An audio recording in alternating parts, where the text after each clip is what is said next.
Ну, хто пойдзе за каньяком? Габрэйскі бок насельніцтва Беларусі. Можа быць, гэта, дарэчы, цікава, гэта Была там прапетая рэпрэсіі не пытаюцца паходжанню. беларускую нацыянальную ідэю. Ой, Мы будем говорить про национальную Мы идею. живем в мире наций. Место белорусов у сусвете. Циником выступаете все. Ідея X на Єврорадіо. Вітаю ўсіх слухачоў Еўрарадыё. В эфіры чарговы выпуск праграмы «Ідэя X». Праграмы, падчас якой мы працягваем шукаць, прамаўляць, намацваць беларускую нацыянальную ідэю. Як звычайна, вядучыя ў студыі Максім Гаруноў і Зміцер Лукашук.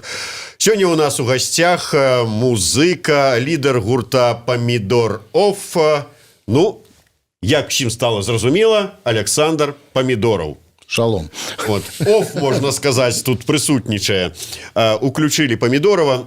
Александр, добрый день, по-перше. День добрый. И я так одразу, як кажуть, быка за роги и с пытаннем таким. Вот коли мы уже разважаем про национальную идею, может быть, покольки вы, скажем, у рок-н-ролле давно, кольки там уже годков 30, коли не болей.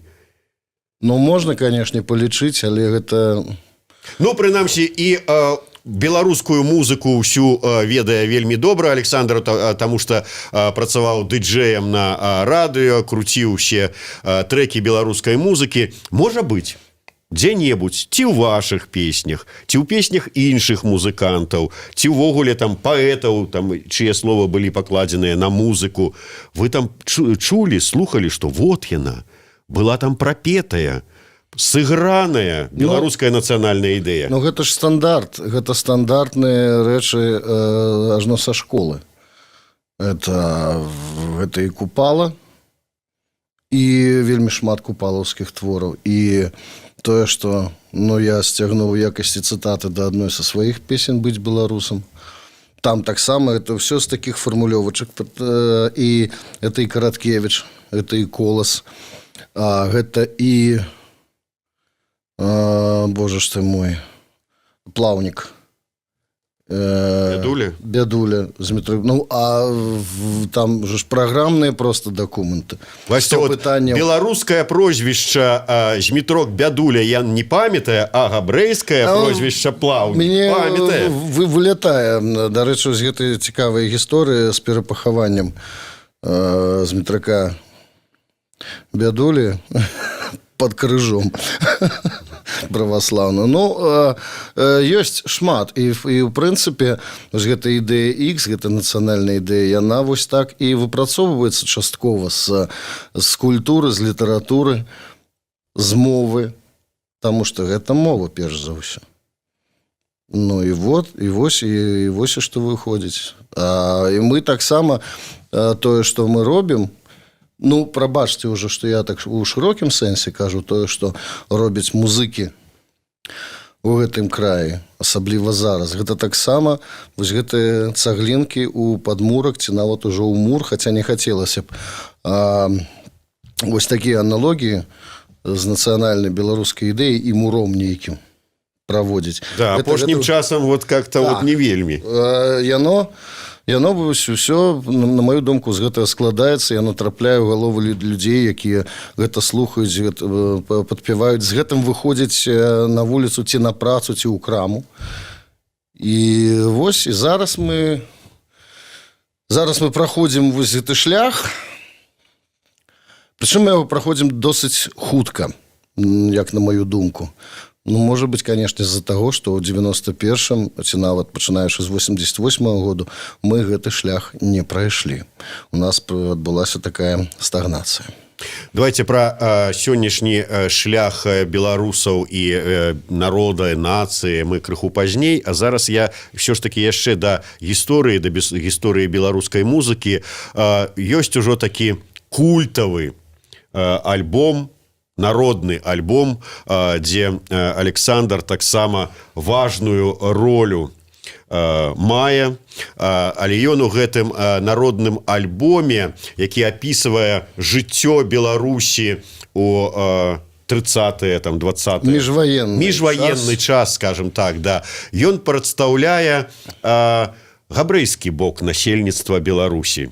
Вот ён так вот больш такі... Ну, у прынцыпе, не будзем хаваць. Вот дастаткова паказаць пярсцёнак, які ёсць у Александра. Ён і натуральна прадстаўляе... Акрамя пярсцёнка яшчэ ёсць унікальная праца Яна Карпова. І вось гэта таксама можам спрымаць як частку на камеру, вот, нацыянальнай покажи. ідэі. Вот, так ўсё ж такі зразумела, што габрэі, яўрэі, там, ці як іншыя, таму што хтосьці кажа, я ніколі не чуў, каб гаварылі габрэі, там, а камусьці, што за яўрэі у нас заўсёды былі габрэі, тым не менш. Ці жыды. Ці жыды, дарэчы, да савецкага часу гэта абразай у Беларусі не лічылася, наколькі... Ну, розныя думкі ёсць на гэты конт, таму давайте мы паколькі ў эфіры будзем карыстацца словам габрэй. Да, давайте, згодны. Мяне, напрыклад, яно, ну ніяк, я роўна стаўлюся. А ёсць у мяне сябры, якія наадварот вельмі моцна рэагуюць на гэта слово як на абразу. Я пра іншае, у любым выпадку. Калі у нас быў в эфіры равін Рыгор Абрамович, я ў яго спытаўся. Кажу, вот, спадар равін, вас не здзівіла, што я вось вас, равіна, габрэя, запрасіў пра беларускую нацыянальную ідэю разважаць. Ён, конечно, прызнаўся, што здзівіла. А вось, Александр, все ж таки для вас, як прадстаўніка гэтага народа, гэтага крыві, але які ўсё жыццё пражыў у Беларусі, у якім там пакаленні вы ўжо мінчанін? Што значыць ужо? Ну, праз нейкі час будзе 100 гадоў, як моя сям'я жыве ў Менску. Вось, я да таго, што... Нават не, гэта ў доме гэтым мы жывем. А так, сям'я моя ўжо, ну так, першы прадзед, больш за 100 гадоў ён прыйшоў у Менск. Вы живете в том же доме, в котором жила ваша семья 100 лет назад? Ну, хутка будзе 100, жыву ў тым доме, у які яшчэ ў камунальную кватэру уехалі маі бабка з дзедам. У 31-м ці ў 32-м годзе, я не памятаю. Ого. Так вось, в гэтым доме. Так вось, ці, ну, нема тут нейкага такой супрацьлегласці, калі вот я кажу, там, давайте паговорым і сфармулюем беларускую нацыянальную ідэю, а, да прыкладу, Александр Памідораў скажа мне, так я ж габрэй, вот, прычым тут вот беларускую нацыянальную ідэю? Ну, вось, глядзі, калі пайшла гаворка пра народны альбом і пра, вось, што там я прадстаўляў, в прынцыпе, з музычнага пункту, гэта, вось, зараз гэта можна казаць пра тэатральнае ўвасабленне. Таму што у музычным плане моя роля там досыць маленькая. Але, ну, гэта там одна песня, плюс нейкія падпеўкі.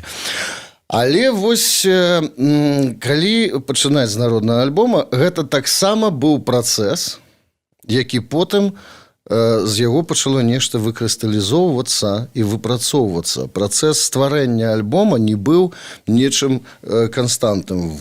Будзем пісаць народны альбом. Гэта пачыналася зусім з іншага, наколькі я памятаю і наколькі я ведаю. А потым і было абмежаваная колькасць песень, прычым некаторыя песні былі вядомыя ўжо раней, яны прысутнічалі ў запісах Касі Камуцкай на альбомах. А потым пачала вось з'яўляцца нейкая акурат ідэя, структура, і пачала змяняцца ідэя. З'явіліся новыя песні і з'явілася цалкам натуральна канцэпцыя прадставіць у народным альбоме. Мы ўжо ведалі, што гэта будзе звацца народны альбом.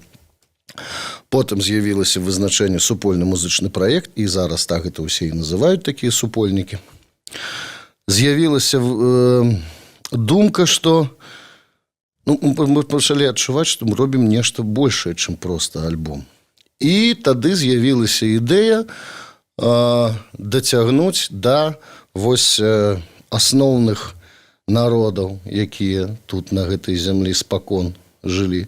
І таму, канешне, беларусы, безумоўна, расейцы, безумоўна, татары, версія песні «Ла-ла-ла», гэта така татарскі бок. Ну і з'явілася вось гэта песня «Ломер за Хібербет». І вось і пачала вось структура вакол гэтай ідэі, яна пачала складацца. Палякі, безумоўна, немцы. І калі уважліва слухаць альбом, там ёсць вось адсылкі на ўсе народы, і гэта, нават калі мы скончылі запіс, зганяць на стужку. На апошніх гуках песні проста ў студыі панавала цішыня, і не хапала моцы проста нажаць чорную кнопачку «Стоп». У выніку націснулі, все, майстар-копія гатова, і мы сядзім і разумеем, усе, хто былі ў студыі на гэтым згоне, што мы зрабілі. Нешта мы зрабілі такое. І светлай памяці Владимир Петрович Сокольский разрадзіў абстаноўку сваім фірмовым тонам, сказаў: «Ну, хто пойдзе за каньяком? Нарабілі тут». І гэта таксама, бачыш, можна сказаць, што і народны альбом ёсць часткай нацыянальнай ідэі. А калі мы не кажам пра асобную нейкую нацыю, мы кажам пра нацыянальную ідэю, якая акурат і складаецца з культуры тых людзей, тых народаў, якія тут жывуць. І гэта беларуская ў сэнсе краіны, у сэнсе нашага краю. І вось, няма розніцы, ў прынцыпе, што ты там, хто ты. Шмат людзей, якія стваралі беларускую літаратуру, беларускую культуру, беларускіх нацыянальных каранёў не маюць. Тут і немцы, тут і габрэі, тут і расейцы, тут і палякі. Але з гэтага мы зноў вяртаемся да беларускай культуры. У творах, у песнях, у танцах, у паэзіі, у кніжках. І гэта все агульна, і гэта все працуе на наш край. І зараз, бачыш, няма ніякай розніцы, якой ты нацыянальнасці, калі ты выходзіш вось зараз на маршы, ці ты выходзіш у двор. Кроў колер не мяняе. І мы зараз узмацаваныя тым, што тымі рэпрэсіямі, якія адбываюцца, рэпрэсіі не пытаюцца паходжанню. І з гэтага вымацоўваецца наша агульная і агульная наша самасць і самаразуменне і адказнасць і за сабе, за таго, хто ідзе з табой побач, хто жыве з табой побач, хто стаіць з табой побач, і што будзе. І вось з гэтага я, кожнага малога я, выпрацоўваецца вялікае мы. Я такі прыклад заўсёды прыважу. Калі пацярпеў катастрофу гэта Ту-154 з усёй польскай верхушкай на чале з тагачасным прэзідэнтам. На той момант у Польшчы, я просто там прысутнічаў, на той момант у Польшчы было досыць жорсткае падзяленне грамадства. Літаральна 50/50. Тыя, хто быў за Туска, і тыя, хто быў за Качынскага. Просто аж да брыдоты часам даходзіла, да лаянак, просто вось там сем'і разваліваліся і ўсё там. І тут раз, і вось гэтая страшная рэч здарылася. Фактычна Польшча все было пазбаўлена ўсяе верхушкі свае. Прэзідэнт, міністр абароны, все, фактычна Польшчу можна было браць, калі б хто захацеў, голымі рукамі у 2-3 дні. І я ўбачыў, як людзі сталі, вось у гэты страшны дзень, яны сталі адзіным цэлым. А ніводнай кпіны на адрэсу якога-небудзь палітычнага там супраціўніка. А ніводнага зэта не выйшла там ні з чым. Усе ішлі вялікай грамадой да прэзідэнцкага палаца.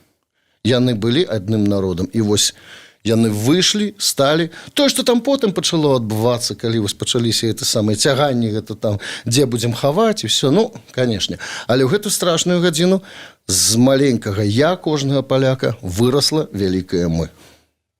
І не было ніякай розніцы, хто ты там, ты каталік, ці ты праваслаўны, ці ты мусульманин, ці ты габрэй. Людзі былі адным. Тое, што адбываецца ў нас зараз. Калі раптам апынулася, што людзі вітаюцца пры ўваходзе ці пры выхадзе ў краму, людзі прапускаюць адзін аднаго. І гэта не таму, што ковід нейкі там і маскі. Людзі дапамагаюць адзін аднаму. Нехта нешта там згубіў, калі ласка, вы тут згубілі. Няма той лаянкі, якая была раней. Аказваецца, вось сапраўды цярплівыя, сапраўды радыя адзін аднаму. Але вось на фоне чаго гэта адбываецца? Ёсць ужо самаразуменне, што мы можам быць і такімі, і можам быць і такімі. Але вось такімі мы будзем толькі разам. Смотрите, по поводу того, чтобы быть разом. А вот если вы тут представляете еврейскую общину, ну, условно говоря. Ну, коли вам хочется с этого пункта, давайте. Нет, ну, просто вот... Просто вы упомянули, что поэт Бедуля, который был, я так понимаю, евреем, а его под крестом похоронили. Ну, это такие, ведаешь... Это ничего не значит, насамрэч. Ну, я к тому, что вот хотели бы вы, например, чтобы в школах в Минске там, или в каких-нибудь других городах в Беларуси по выбору было, в общем, там, допустим, уроки идиша, или уроки на иврита, или уроки еврейского языка, или отдельный еще учебник для еврейских детей, которые живут в Беларуси, чтобы у них как бы была своя история. То есть они внутри Беларуси, они граждане Беларуси, они все вместе со всеми, ну как бы вот с другими гражданами, но они понимают, что, кто они. А гэта нас вяртае да старой практыкі ў школах, на маю думку. Калі ты сын вайскоўца, ці ты прыехаў з Расіі, ты можаш не вывучаць беларускую мову і беларускую літаратуру, і ты не ходзіш на яе. Ты маеш права. І няма розніцы, ты будзеш здаваць рускі язык літаратуру ці беларускі язык літаратуру. На маю думку, вось гэтай сегрэгацыі, ну, па асабістым жаданням можа быць, калі ласка. Але і зараз гэта людзі спакойна робяць, бо габрэйскія цэнтры, яны прадастаўляюць магчымасць і вы навучыцца іўрыту. На жаль, у нас фактычна няма носьбітаў ідышу. І кніжак амаль не засталося. Ну і, ў прынцыпе, дыяспара трошачкі малее, і людзі з'язджаюць. Але ёсць магчымасць навучыцца мове, ёсць магчымасць навучыцца культуры, гісторыі. Ну, гэта ўсё на факультатыўным узроўні. Калі я скажу, што я за тое, каб у школах выкладаць габрэйскую гісторыю Беларусі. Гэта можа быць, гэта, дарэчы, цікава, гэта адна з асобных сторонак можа быць. Але, як мы ведаем з той самай гісторыі, гэта можа выклікаць пэўны. Тады давайте выкладаць частку польскай гісторыі, нямецкай гісторыі, што тут, як татарскай гісторыі. Ось адкуль тут, як сюды прыйшлі татары. Як тут, ведаеце, ну, цэльная... Ой, ну, ось там, дзе зараз пераможцаў Машэрава праспект, это ўсё татарская слабада, агромная. І у нас же і па краіне у нас, і гэта народ, які таксама традыцыйна жыве тут і прадстаўлен. Давайте тады і гэта вывучаць. Можна спытацца ў муфці, ці не супраць ён, але падобныя заняткі больш упэўнены праходзяць у мячэці.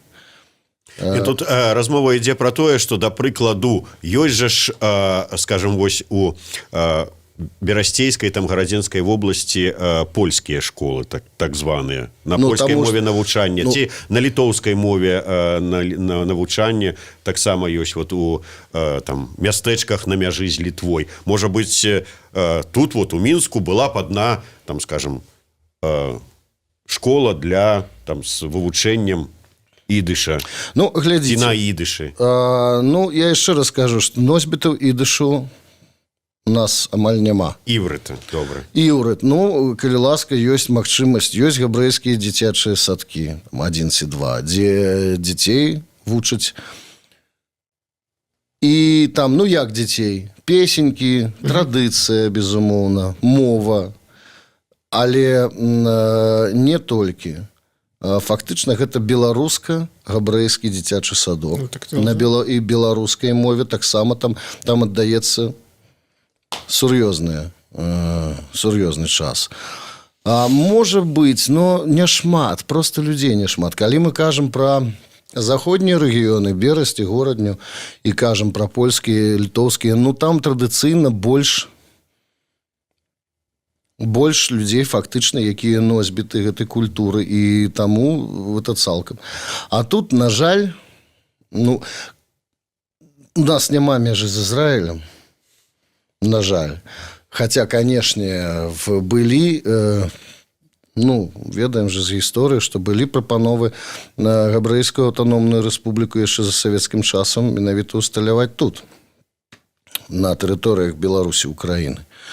Ну, але, ведаеце, у цэнтральнай і заходняй часткі Савецкага Саюза трымаць Габрэйскую аўтаномную рэспубліку Іосиф Вісарыёнович Сталін вырашыў ненармальным. Ну і тут я б засярэдзіўся на шанаванні памяці тых забітых падчас Другой сусветнай вайны і падчас сталінскага тэрору, і забітых у тым ліку і паэтаў, і настаўнікаў, усіх тых, хто мог бы перадаваць у спадчыну культуру, мову, традыцыі, тое, з чаго складаецца агульная беларуская гісторыя. Не сакрэт, што шмат словаў беларускай мовы маюць ідыш паходжання. Нямецкае, ідыш, але вось, калі пачынаеш гэтым займацца, вельмі цікавыя рэчы з'яўляюцца. А у ідышу таксама, вось у дыялектным сэнсе таксама ёсць шмат запазычанняў з беларускай. Усё взаимопроникально. А вот смотрите, допустим, я еврей из Аргентины. Угу. Обычный аргентинский еврей. И вот мои предки приехали в Аргентину из-под Минска. Я могу получить гражданство по Беларуси? Ну, хотели бы вы, чтобы у меня была возможность получить гражданство в Беларуси по факту происхождения? Или нет? Ну, как бы, вот ты у нас еврей, вот тебе вот гражданство. Поскольку у нас тут евреи жили, ну, всегда. Ты маешь на увазе, як зараз карту поляка атрымліваюць, калі маеш продкаў з... А здесь, что была карта белорусского еврея, карта белорусского татарина, карта белорусского поляка и карта белорусского русского. Ну, гэта, ведаеце, гэта ідзе ўжо падзяленне на нейкі нацыянальны прынцып.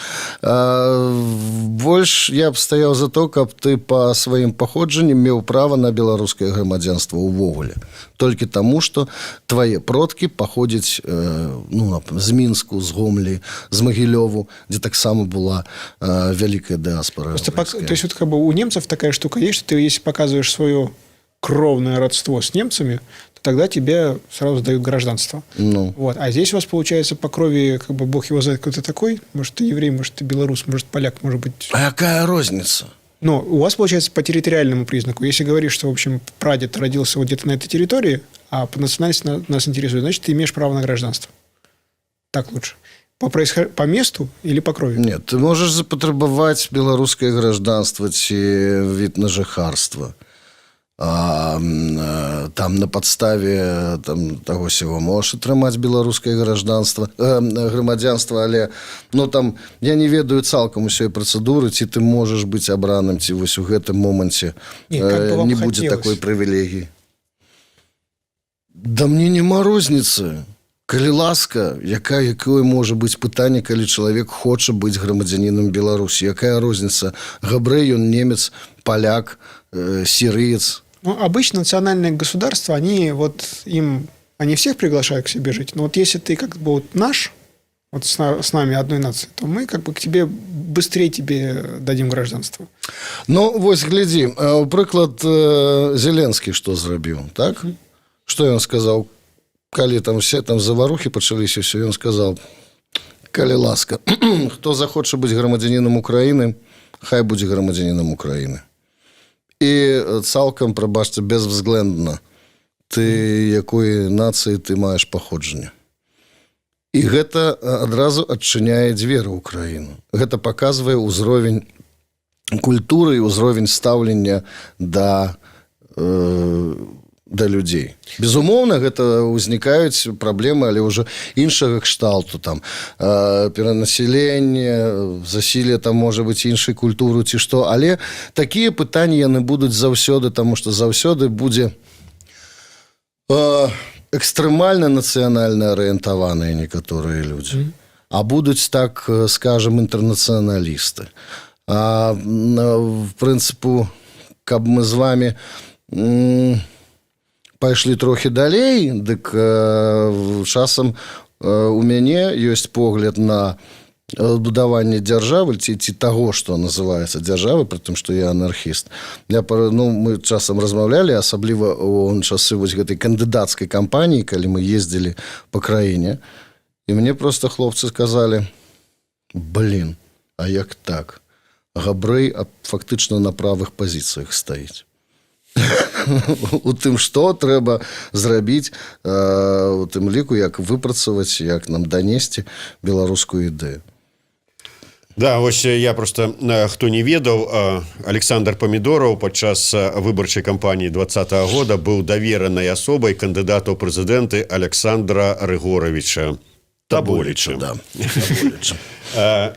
На, вот, можа быць, заканчэнне гэтай вось тэмы просто кароткае пытанне. Александр, чаму вы не з'ехалі ў Ізраіль? Гэтае пытанне мне задаюць больш за 20 год. Ой, больш за 20 год. Ну, можа, нарэшце вы знайшлі на яго адказ? Я пакуль не буду пра гэта казаць шырока. Мы на радио никто не услышит. Ну, разумееш, ёсць такое разуменне маё габрэйскае шчасце. І я так жартуючы кажу, што ну вось калі я з'еду, тут вось усё і пачнецца. А я ў гэтым не буду прымаць удзел. Разумееш, я вось у гэтым годзе паехаў у адпачынак 2 ці 3 жніўня. 9 жніўня тут усё пачалося. Слушайте, а мне еще хотелось задать вопрос.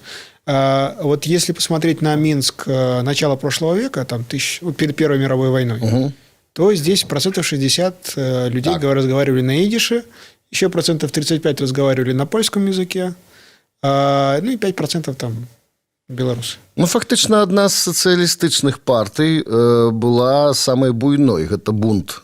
Это была партия габрэйского пролетариата. Да, я, кстати, когда искал для себя там работу австро-марксистов, то они до сих пор в Москве продаются в переводах активистов бунда. Они переводили австрийцев на русский язык, и сейчас в Москве это можно купить вот с литерами еще теми самым бундовский перевод. Так вот, я к чему? У вас нет ощущения, что вы знаете, вы как немец в Калининграде? Вот, Зараз? Да, вот сейчас как бы немец какой-нибудь выходит, он один остался, как бы всех немцев из Восточной Пруссии выселили обратно туда, вот в Пруссию, ну, как бы под Берлин, вот, а вы остались, и как бы понаехало вот это вот, ну, как бы вот эти люди, и они совсем другие, они не понимают этого города, они в этом городе никогда не жили, у них совсем другие привычки, другое представление о том, как себя вести в городе, другие пищевые привычки, там, вообще все другое, а вы ходите, как, знаете, такой осколок от былого Минска. Вот вы знаете, что вот здесь была синагога, а вот здесь была там мечеть, а вот здесь вот была приличная польская газета, а здесь бунт издавался. Ён нават ведае, як вось гэты завулачак, на якім стаіць рэдакцыя, называўся. Гэта раней быў завулачак, а зараз гэта безназоўная. То есть вот вы здесь сидите, да? Я забыўся зараз, але я памятаю, як ён называецца. Вот, то есть вот вы сейчас сидите здесь, да, и тут как бы все понаехавшие. Вот Лукашук понаехал, вот я понаехал, все понаехавшие. Вот, и все не из Минска. Минский носитель минской культуры, ну, какой-то вот из столетней давности. А вам тут кепска? Мне? Ну, как бы еще не бьют, так поэтому. Вот. Ну, дык калі добра, дык што ж такога? Просто, извините, мне в одной еврейской семье тут говорили: Максим, посмотрите на эти лица. Все приличные лица. Отсюда уехали в Израиль еще в 70-х годах. Ну, і 80-е таксама. Але нельга казаць, што гэта ўсё адныя прыстойныя твары. Я шучу. Ну, зразумела. У вас тут такое сіянісцкае гнёздышко, я гляжу. Калі ўжо так жорстка. Ну, разумееш, Сіянісцкае коренное. Карэнная, добра. Але тут такая рэч адбываецца, што вось я заўважыў одну дэталь, пра яе таксама кажу увесь час. Некалькі разоў вось людзі, якія тут жывуць, яны былі выразаны проста амаль дашчэнту. І не толькі ў выпадку з габрэямі падчас Халакосту. То зусім недавно мы, калі можам так сказаць, была жалобная дата знішчэння, канчатковага вырашэння габрэйскага пытання з мінскім гета. У кастрычніку это было, здаецца. І зямля фактычна пустая.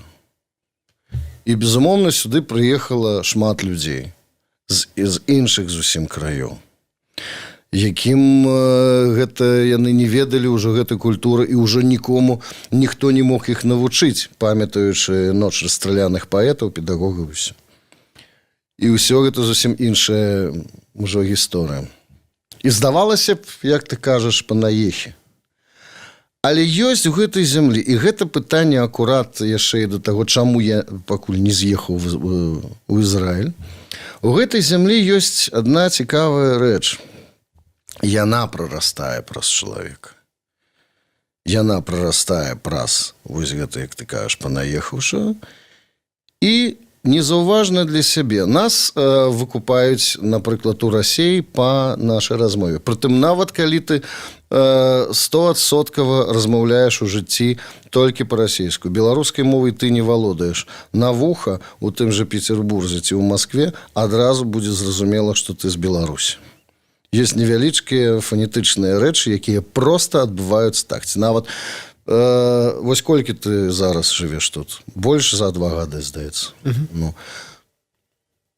Потым заўважыш за сабой ужо некаторыя адметнасці. Дык вось яна прарастае, і гэты чалавек пачынае потым займацца мовай, адкрывае для сябе тое, сёе, 5-е, 10-е, і ўсё.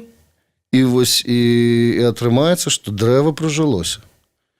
І я такіх людзей знаю вельмі шмат, якія шануюць беларускую культуру, працуюць для беларускай культуры. І гэта ізноў жа вяртае нас і да прашчура Вольскага, і да Плаўніка, і да ўсіх прадстаўнікоў культуры, якія з розных краёў сюды аднойчы прыехалі і працавалі, і іх творчасць дагэтуль працуе на культуру, на самасвядомасць людскую і на тое, чым вы займаецеся ў гэтай студыі.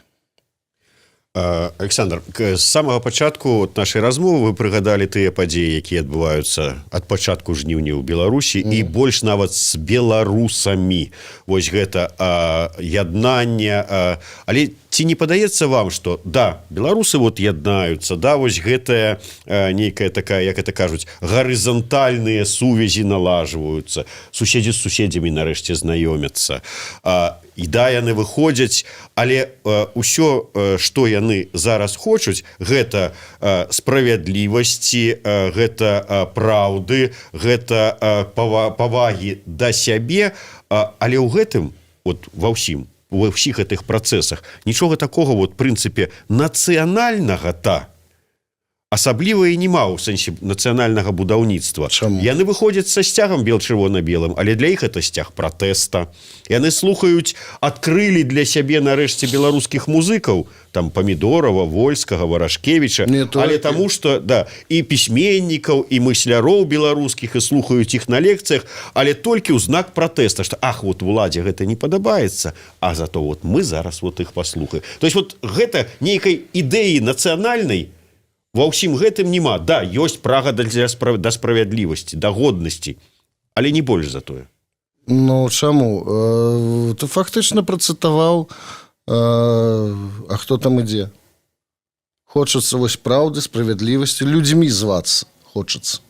І вось гэта галоўнае, што людзям хочацца праўды, справядлівасці і звацца людзьмі. І сімволіка, про якую ты кажаш, гэта таксама частка нацыянальнай ідэі. Прычым гэтая сімволіка, яна значна старэйшая за нават БССРаўскі сцяг 51-го ці 52-го году. І тут, ну, канешне, ёсць і гэта зразумела, што частка будзе проста пратэсна, таму што уладзе гэта не падабаецца. Але сутнасць у тым, што галоўную памылку зрабіла акурат улада. Улада пафарбавала людзей у бел-чырвона-белы. Калі летам людзі выйшлі, а іх сустрэлі гумавымі кулькамі, гранатамі, збіццём, і калі людзі лета, белыя кашулі і кроў на гэтых белых кашулях, все, што з'яўляецца нацыянальным сімвалам. Да жалю дайшло да крыві. Спадзяваліся, што да крыві не дойдзе. І вось яно, не тое, што апраўданне, гэта новы знак. І таму людзі ўжо выходзяць з гэтым сцяганнем не толькі таму, што яны, это нейкая пратэсная сімволіка. Гэта ўжо сімвал уласнай пралітой крыві, тых катаванняў, якія людзі перанеслі самі на сабе. Больш за 30 тысяч затрыманых і людзей, якія сядзяць зараз па турмам. Музыкі, артысты, паэты і мастакі. Іх катуюць, іх забіваюць. Тых людзей, якія ствараюць тое, пра што мы тут кажам. Культуру і падмурак нацыянальнай ідэі. Разумееш? Калі нават мне страшна было сабе ўявіць Лёню Паўлёнка у турме, Андруся Танкенданга. Я не магу гэтых людзей там уявіць. Я не магу уявіць у турме Ілю Чарапко-Самахвалова, Ціма Рэйзіса. Як я не магу уявіць і Калеснікова. Фактычна Калеснікова першы арыштаваны музыкант з гэтай плеяды, а потым ужо панеслася. Вот Памідорова, Леслі Найса альбо Паўла Аракеляна ён можа, і Ангуса тым больш можа уявіць. Ну не магу таксама уявіць, але разумееш, Варашкевіча не магу уявіць у турме. Артыстаў ніколі не краналі. А калі ўжо так, значыцца, мы такія небяспечныя людзі. Ну, бойцеся. Добра. Ідзе працэс у тым ліку і нацыянальнага адраджэння, будаўніцтва, фармавання, дафармавання нацыі, выпрацоўка нацыянальнай ідэі. Добра. Скажы мне, а от калі паглядзець у гісторыю, паўстанне Каліноўскага, тыя ж самыя мэты, аблом, не атрымалася. БНР, не атрымалася. Савецкі час, савецкая Беларусь, 30-е гады, вось паэты, літаратары, настаўнікі тоже ж марылі пабудаваць Беларусь. Ноччу расстраляных паэтаў скончылася. 80-е гады, 90-е гады. І ўсё нешта вот не атрымлівалася. Рэпрэсіўны махавік, які тут пабудаваны яшчэ з 19 ці з канца 18 стагоддзя. І фактычна, калі мы кажам пра рэпрэсіўную машыну, дык пенітэнцыярная сістэма наша ніколькі не змянілася, кажу, на ўласным досведзе.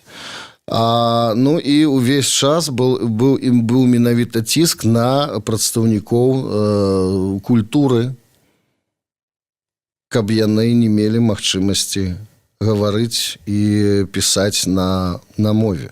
Гэта зразумела. А вот можа нам так наканавана беларусам пастаянна вот спрабаваць узняцца і падаць. Караткевічаўскую казку прыпамінаеш, да? Я да таго, што зараз вот ёсць нейкія спадзёвы, не будзем казаць пра гаранты, што гэтым разам атрымаецца. Безумоўна, бо першае, што ўваходзіць зараз шырока, гэта мова. Гэта тое, за што цябе збіваюць і забіваюць. Гэта мова. Гэта тваё вызначэнне. Гэта тое, чым ты адрозніваешся. І тут ужо няма розніцы, вяртаючыся. Габрэй, немец, паляк, татарын ці араб, калі я карыстаюся і размаўляю беларускую мову.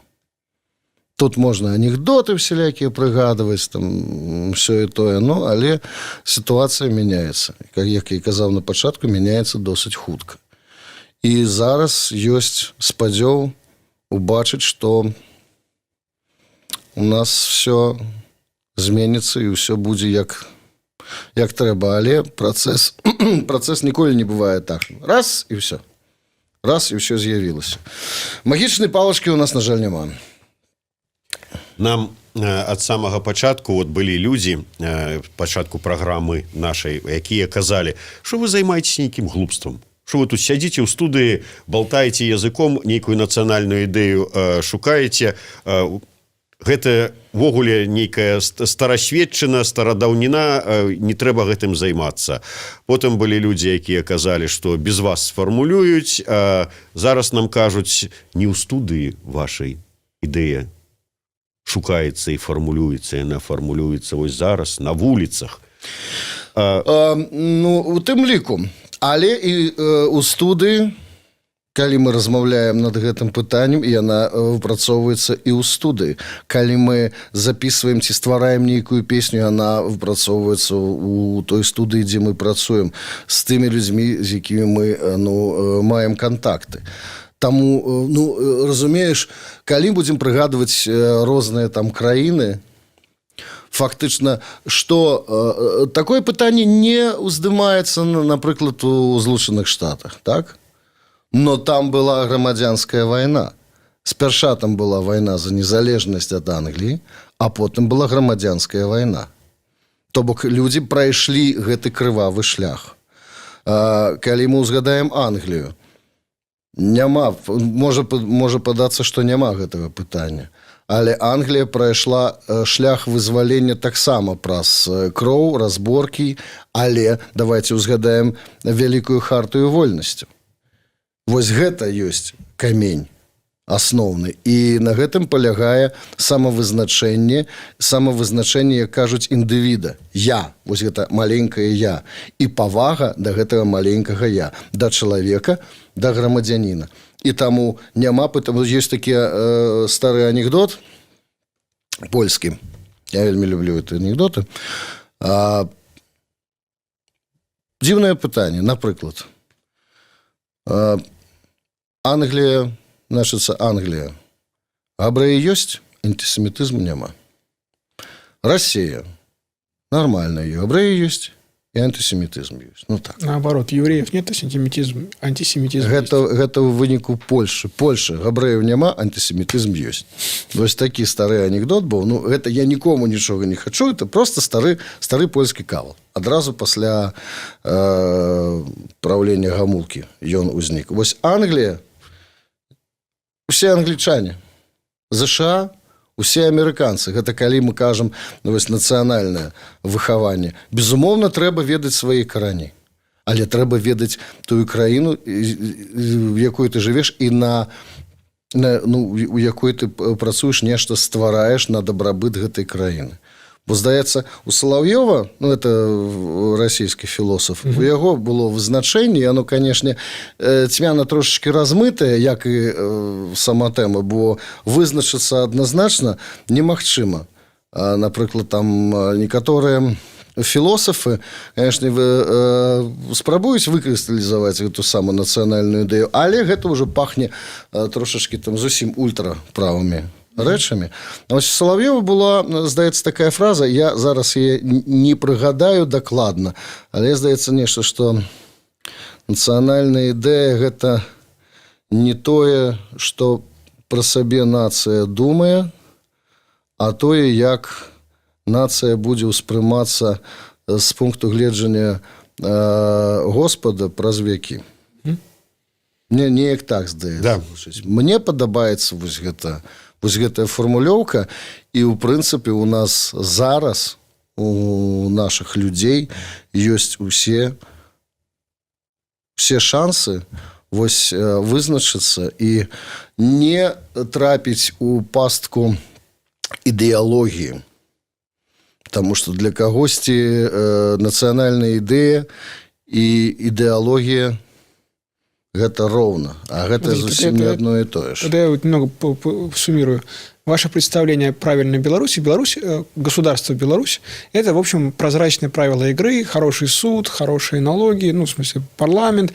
А вот все, что касается твоей этнической и религиозной вот составляющей, там ты еврей, татарин, это твое личное дело. Ты, главное, уважай правила, которые у нас тут есть. А вот какой драник ты там ешь или какую-нибудь там халу там ешь на завтрак, это твое личное дело. Не выноси ты за пределы своей общины. Ну чаму калі гэта нейкая цікавая рэч чаму не падзяліцца ну ў прынцыпе якая розніца ты еш дранік ці еш латкіс это ў прынцыпе адно і тое ж даніна разумееш калі будзе дзейнічаць Канстытуцыя як асноўны закон калі будзе павага да закону павага да сімволікі калі будзе працаваць сістэма праваахоўная падаткавая нейкія сацыяльныя умовы ўсё будзе выконвацца дык тады увогуле ніякіх пытанняў не ўзнікне бо сістэма мусіць працаваць а наша сістэма зараз дайшла да абсолютно... Хорошая национальная идея. Система должна работать. Система мусить працаваць. Ну, не подказывай. Бо это апошняе пытанне маё да Памідорова. Що ж таки, национальная идея от Александра Памідорова. Ой... Можно закончить на этом. Самавызначэнне і адказнасць кожнага перад сваім такім жа і адказнасць за тое, што ты робіш, адказнасць перад краінай. І калі вось гэта будзеш, ты будзеш вызначацца ў гэтай адказнасці за сваё слово, за сваё дзеянне сам перад сабой і там я перад табой, то, значыцца, і перад краінай. Вось тады, калі сістэма не працуе, каб у цябе была магчымасць спакойна выйти і альбо сказаць, так, вось тут трэба падлатаць, але ты мусіш ведаць, што ты маеш на гэта права. І цябе ніхто не абзаве, як гэта пачыналася з 88-го, і як дагэтуль кучка экстрэмістаў каких-то, шосты мікрафон, понимаете, з дементеевскіх часоў это все так і лезе. Мы гэтага мусім пазбавіцца, і мы гэта пазбавімся. Дзякуй вялікім. Ну, вось такая нацыянальная ідэя ад Александра Памідорова. Дзякуй за размову. Невялікі прэзент ад праграмы «Ідэя X», Еўрарадыё і крамы «Сімбаль Бай». Дзякуй. Александр Памідоров, Максим Гарунов, Зміцер Лукашук. Слухайце і глядзіце нас. Не забывайце пра адказнасць.